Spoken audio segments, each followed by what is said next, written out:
Ça y est les gars, on est mardi, vous êtes chez The Tom Sanders. Bienvenue dans ma chambre. Comme vous l'avez vu dans la dernière vidéo, on peut facilement se blesser au gym si on fait pas attention ou si on est mal préparé.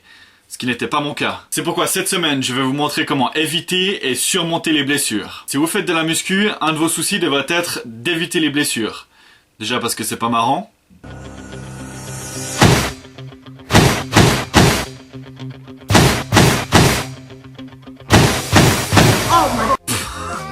Bon ok, ça peut être marrant, mais ce qui est moins marrant, c'est que si vous vous blessez, vous risquez de perdre une bonne partie de vos progrès. Quand on commence la musculation, on veut des résultats très rapidement. Mais c'est pas sans danger, c'est pas comme la pétanque. Donc on fait l'erreur d'entraîner plusieurs fois par semaine uniquement certains muscles, souvent les mêmes, et surtout on utilise des charges de malade pour essayer d'impressionner la miss avec des tchouches énormes dans la salle. Bref.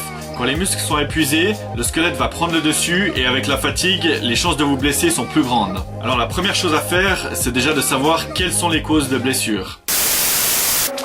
L'échauffement.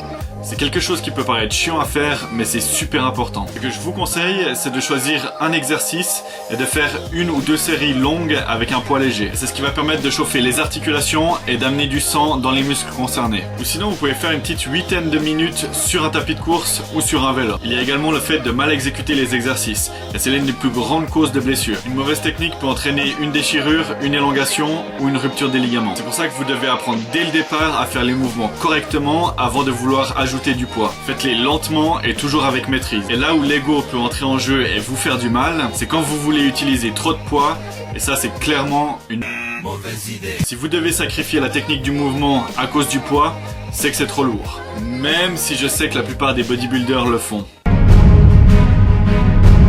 Si vous voulez changer votre physique, c'est clair que vous allez devoir vous entraîner au moins 4 fois par semaine. Mais une surdose d'entraînement et trop peu de repos va épuiser votre énergie et risquer de vous blesser. Et non, ça veut pas dire que vous êtes paresseux, c'est juste que vous donnez à votre corps le repos qu'il mérite. Et la dernière erreur que les gens font, c'est de ne pas écouter leur corps et d'ignorer ses limites. Si vous sentez une douleur à l'épaule depuis quelques jours, si vous vous sentez plus fatigué que d'habitude sans raison, tout ça, ce sont des signaux que votre corps vous envoie et vous devez savoir les reconnaître. Il faut également connaître ses limites et savoir quand les repousser et devenir meilleur et quand dire stop pour éviter la blessure.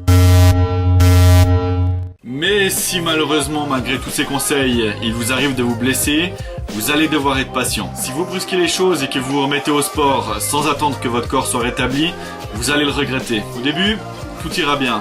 Mais ensuite, vous risquez d'avoir une rechute et là, vous allez devoir recommencer tout depuis le début. Donc autant attendre de vous remettre à 100% de votre blessure avant de recommencer. Et surtout, quand la blessure sera guérie, il faut recommencer pas à pas et pas commencer directement à lifter comme un powerlifter. Alors même si vous vous blessez et que vous avez l'impression que la route vers la convalescence est interminable, n'abandonnez jamais.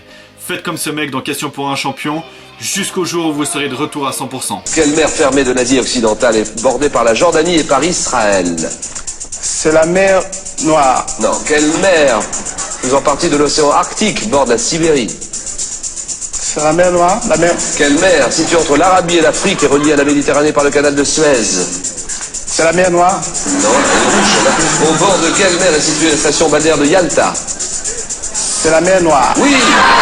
En conclusion, si vous ressentez une blessure qui persiste, prenez quelques jours de repos, prenez une semaine de récupération au moins 2 fois par année, et si vous vous blessez à un endroit, surtout, n'arrêtez pas tout. Continuez à entraîner le reste du corps. Et voilà les gars, c'est tout pour aujourd'hui. Si vous aussi vous êtes marré sur la chute de Mike Tyson, vous pouvez liker et partager ma vidéo. Moi, je me casse. Si vous voulez revoir la dernière vidéo avec Nina, c'est ici, et pour vous inscrire, c'est par là.